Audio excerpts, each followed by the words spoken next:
All right. Good morning. Good morning. Good morning, Atlanta, Southeast, East Coast, West Coast, wherever you are. Thank you for being here. It is not a small thing you woke up. Really, I don't know if it's like about 3 million people don't wake up every morning, and you woke up this morning, and that is a big deal. It is not a small thing, regardless of what you're dealing with. It is not a small thing you woke up. Today, I'm going to have a conversation that truly excites me. It's one of my favorite conversations in the planet. And that conversation is how to create a high performing team around you. There's a moment in life when you say, enough, I'm going to make more money. I'm going to make more money, and what I'm doing is not working, and I'm going to start a business. And then you start a business. And then, as you're starting a business and you're working really hard, then all of a sudden you're like, okay, I'm running out of energy. I can't work this much. I can't do everything all the time. It creates a ceiling for you. If you do everything, you have a ceiling on the opportunity of making more money, right? And living a fulfilled life. I mean, you're doing everything. So all of a sudden, in this journey of being an entrepreneur or in this journey of starting a business, you realize you've got to create a team. You've got to create a team around you. And then at the beginning, you just kind of look at the things that are repetitive tasks that you know that somebody else can do for you, right? And then you start building a team of 2, and then a team of 3, and then a team of 4, and then it goes on. And now all of a sudden you have a team, and you really want them to be productive, and you really want them to stick to this mission and this vision, and you really want people to elevate themselves and do a lot better and be goal oriented and mission driven, purpose driven, and have high integrity. So how do you create that? Or you're at your job and you work really hard at your job. And because you work so hard and you're the first one that comes in and one of the last ones to come out, one day you get hit on the shoulder and says, man, you've been doing so great. You deserve a promotion. And now you have a team. And now you've got to lead others, and you've got to create an environment of high performance. You got an environment where people love what they do. You got to create sort of an environment of yourself where people can be productive and they can like what they do and they love to go to work. Because if you don't create that environment, you start losing people, and then it costs a ton of money. It costs a lot of money to start retraining and training all over again. And the things that your team knows and the things that people know over the years, you no longer can measure it. They know some things about your business or about the processes. And if somebody else comes, then they're going to start making those mistakes. And that costs money. So you've got to create a team around you. Right? That's what this is about. That's what today's conversation is about. How to elevate your team, how to create a team and elevate your team, your team's performance. Now, this is critical. Imagine what's possible in your business and in your life if your team elevates 10%, 15%, 30% of productivity. Imagine what's possible. It's really potential productivity waiting to be uncovered. It's a lot more productive and a bigger impact than bringing new technology. So how do we do this? How do you do this? How to create a team of high performance? So now one of the aspects that I always like to say is that you've got to pay attention. You truly have got to pay attention to the processes of your business or the processes that you encounter in your business. You've got to take a look at how to make things faster, right? How to have things to cost less. You've got to look in that direction. But after you look in that direction, or that's a continuous thing to look at. But after looking at that direction, how to make processes better, the next aspect that one needs to start looking at is, well, how do I elevate my leadership? How do I look for my own blind spots? How do I do that? You've got to elevate your leadership so that you can elevate the leadership of others. That's one of the difficult things. Because people don't quit on businesses. People quit on environments. People don't quit your business. People quit the environment you created. There's a saying, people follow people before they follow a vision. People also quit people before they quit the company. So I wanna look, and you wanna look at, okay, well, what is it that what's the environment I've created for other people to work at? What's the environment I create? And how do I elevate the environment, the energy of the environment so that people want to work with me? How do I do that? It's not money. It's really not money. And a lot of leaders and a lot of entrepreneurs who are looking into building a business or growing a business, or if you already have a business, you think, well, if I pay them more, then they'll be more productive. No, not really. If I have 10 people against the wall and I ask them, raise your hand if you're making enough money, more than likely 10 out of 10 will say, no, I don't make enough money. Maybe one will say, but it's very unlikely. Nobody really makes enough money for themselves, for what the money they want to make. Very few people can say that. So it can't be money. What elevates productivity, what elevates performance can be paying people more money. Now, it makes a difference. You can hire a lot more talent, better talent, maybe. But what people sticks around for is not the money they get paid. They stick around an environment you create. So today's conversation, an aspect in which I want to create a small conversation about, is how to make the transition from being a boss to being a leader. How to make that transition from being a boss to be a leader. Now, there's nothing wrong with being a boss. A boss can be a leader.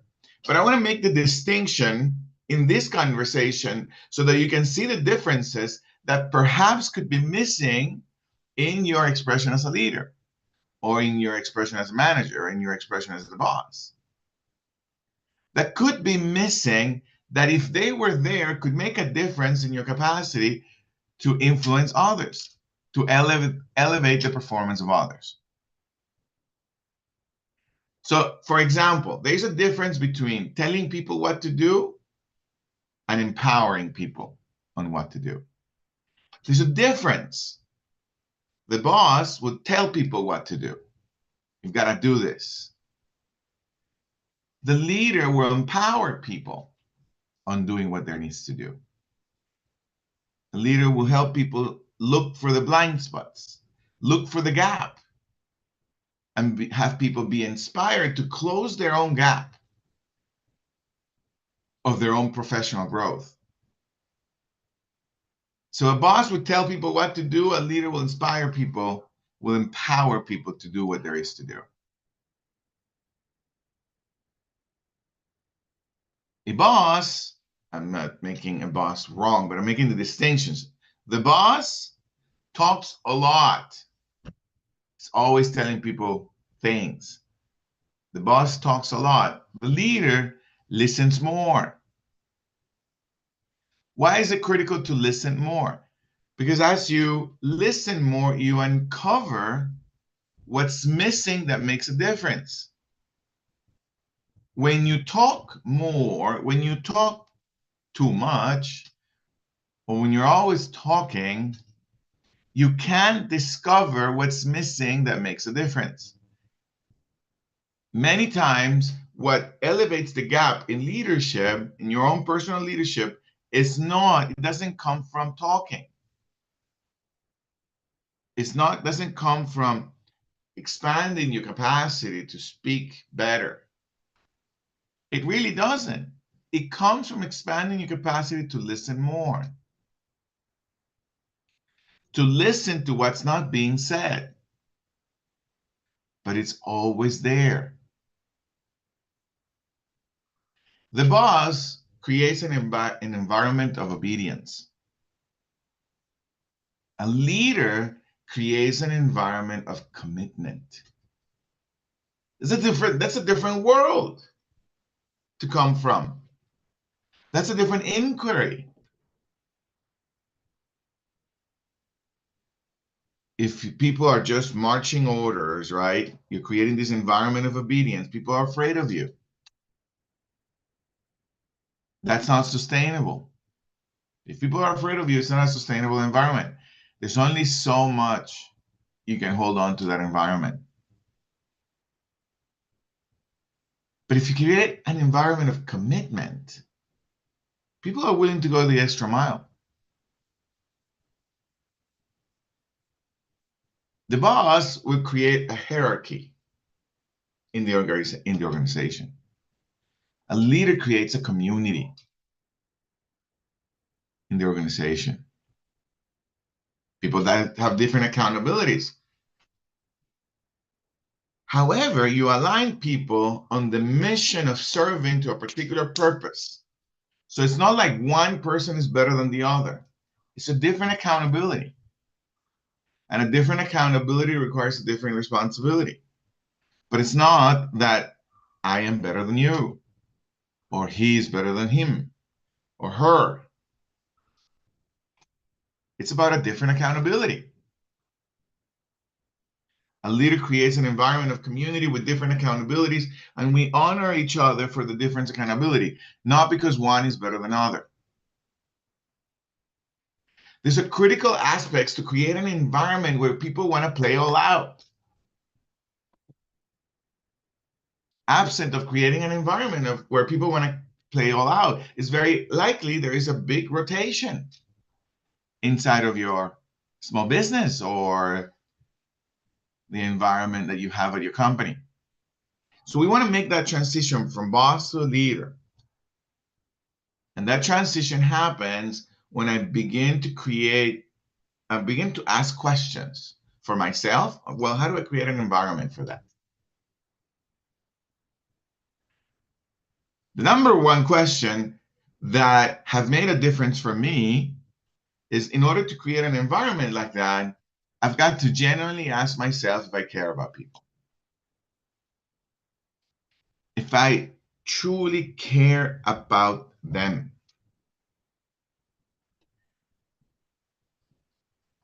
As a human being, as the boss, if you start asking yourself, do I really care about them, or they're a transaction? Or they're a means to an end? Like they're the pawn in a chess game. They serve a purpose, but I don't care about them.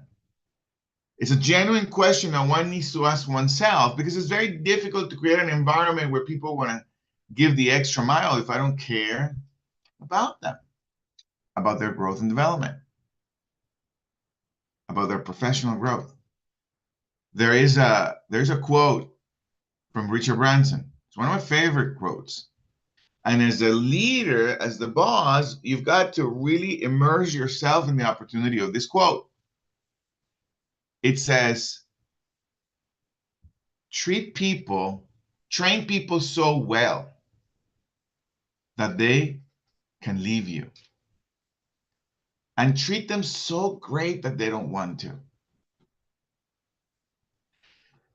That is a philosophy for leadership that allows you to create an environment where people don't want to leave. That people begin to own your mission and own the vision and become guardians of the culture that you want to create. That's the role of the leader, to create that kind of environment and share the vision with the team in such a way that they feel that they're part of the creation of that vision and that they are also owners of the vision or owners of the goals. Absent of creating an environment where people also feel part of that vision, they're owning that vision, then people see themselves as pawns in the environment that you have created. And if people see themselves as pawns or a means to an end, then you don't have a high-performing environment. Then you have people that are only sticking around until they find something better. Anything wrong with that? No, not really. There's nothing wrong with that. But that's not a high-performing environment. That's not a high-performing environment. You just have an environment with some high rotation, low retention, low productivity of what's possible. So what's the transition? The transition is to start going from boss to leader.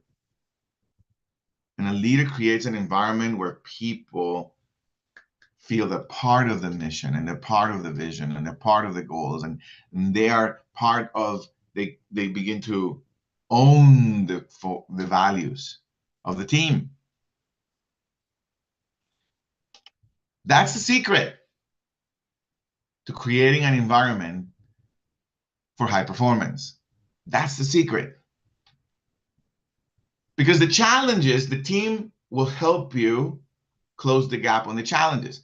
You create a small team, 3, 4, 5, 6 folks, and then you share with them, well, here's the goals, and here are the challenges.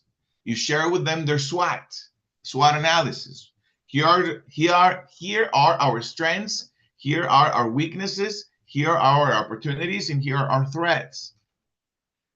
Let's flush this out together. Now, since they're part of the analysis, they are going to share with you the gaps. They're going to tell you, this is where we're selling out. This is where we're dropping the ball. This is what I'm committed to close the gap. If they're part of that conversation. If they're not part of the conversation and you get together with just one individual and say, okay, what is our SWOT? What is our strengths and opportunities and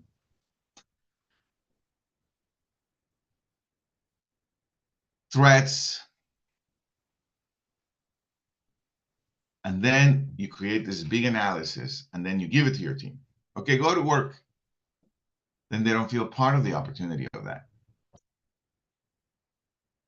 What they feel is, you just gave me more work.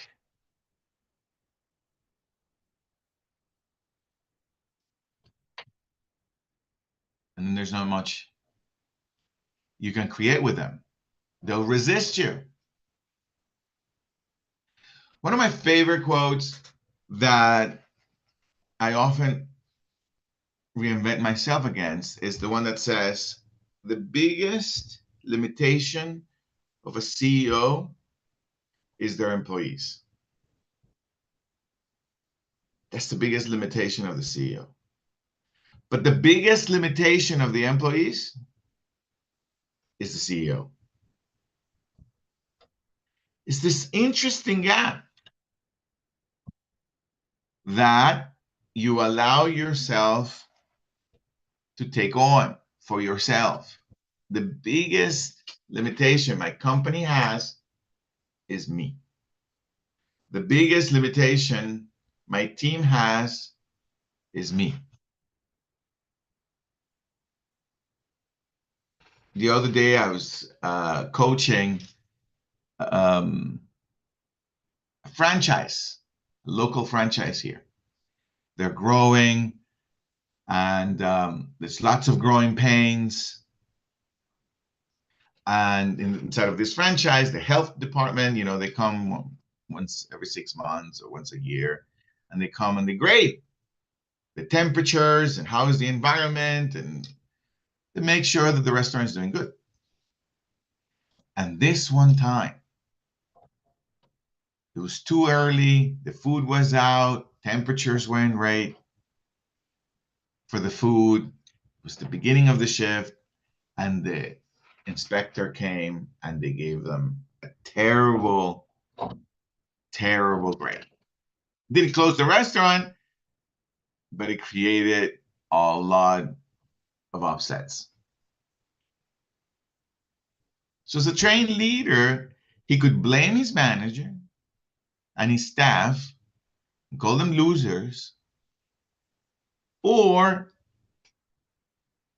He took responsibility. He's like, no, no, no. You know, his staff is like, oh my gosh, you're going to fire me. We dropped the ball here. We dropped the ball there. And then he said, no, no, no. This is bad. We have to pay a penalty. This is bad. But it is my responsibility. There is processes and procedures for the morning that I haven't created for you. And I can't blame you for something I can't be responsible for. And so then he asked his staff, now I want you to be responsible for the process and procedures that you haven't created, but I'm taking responsibility for that. And so he creates an environment, people taking responsibility, rather than an environment of blame, rather than an environment of guilt. That kind of environment creates loyalty. That kind of environment creates the extra mile. People want to give more. The other way is you're all fired.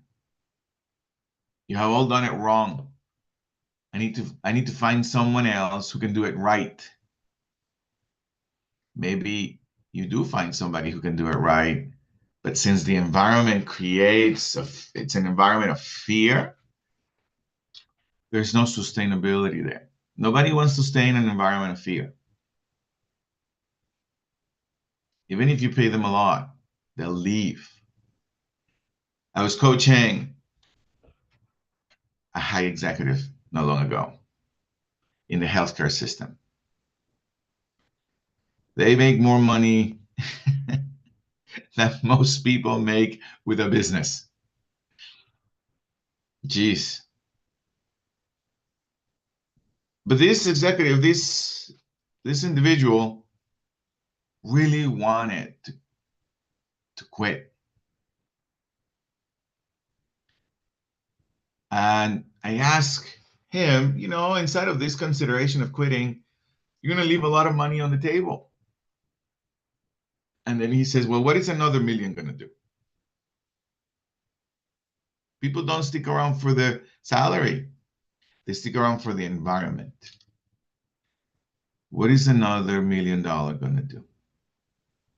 So he quits. That's a big impact to a business. Very good. So that's today's conversation on how to create an environment for high performance, make the transition from boss to a leader, make the transition from control to empowering, make the transition from telling people what to do to empowering people, make the transition from hierarchy to community, make the transition from telling people goals and creating the vision with them. And you start creating an environment of high performance. Very good. So that's today's conversation. Thank you all for being here. I would love to hear maybe what are you discovering for yourself? What are your comments, questions? What's opening up for you? Yeah, buts. What are you taking home? I love to hear. Go ahead, Sorrel. Yeah. Hey, brother. I've always been fascinated with this conversation, as you know, and I'm so grateful that you were creating it this morning. Here's my question. Is it the vision itself as the language, like the way it's languaged that creates inspiration, connection, and the propensity for people to own it? Or, yeah, the vision may be what it is. It's worded the way it's worded, but it is the leader itself and the approach that the leader takes that creates the inspiration, the environment where people stay. Where do these two meet? I don't know if I'm asking the question right. Yeah, well, here's how I hear the question. Is it here's how I'm hearing it. Is it the well-articulated vision that makes a difference? or is it an environment where how people connect on a regular basis to a not well articulated vision that makes a difference? Is how I'm hearing it. Is that what you're saying? Yes, that's exactly what I'm saying. Yes, that's a really great question. A well articulated vision doesn't really make any difference. What makes a difference is that people feel connected to the future they're creating it. And it's not, some people can articulate it well and some people can't articulate it well. However, they all align in where we're going, and they all align in the goals that we're creating together, and in the way in which the leader creates an environment where I can own the goals, where I am being challenged for the opportunity of those goals, those quarterly goals or 6-month goals or year goals. How am I being challenged? And there is an environment that allows me to play all out.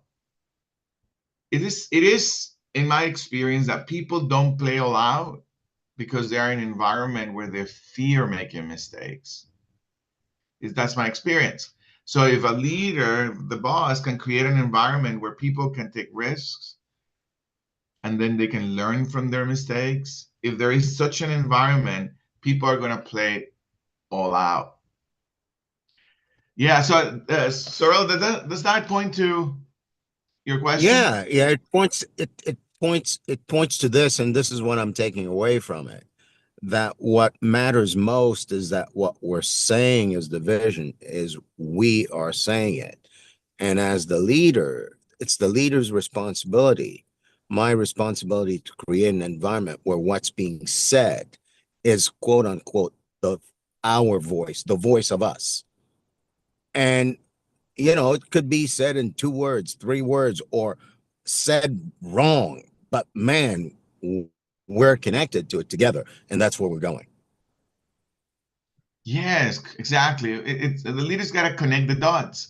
Depending on the size of the business Yeah. begins to grow, and it's difficult to see how the dots are connected because there is this department who's doing this, and then this department is doing this, and they all have their own roles. What does one has to do with the other?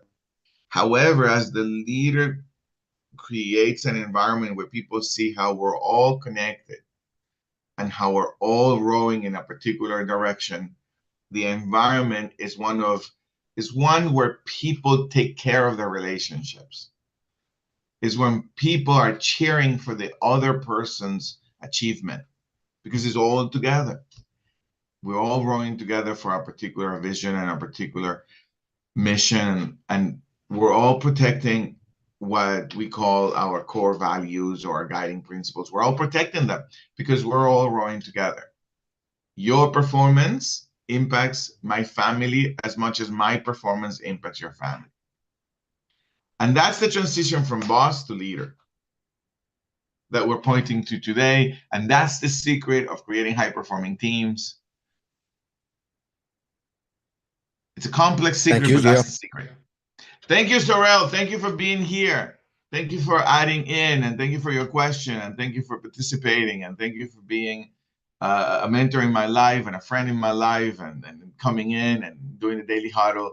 Thank you, Kurt, for being here. Stan, it's great to see you.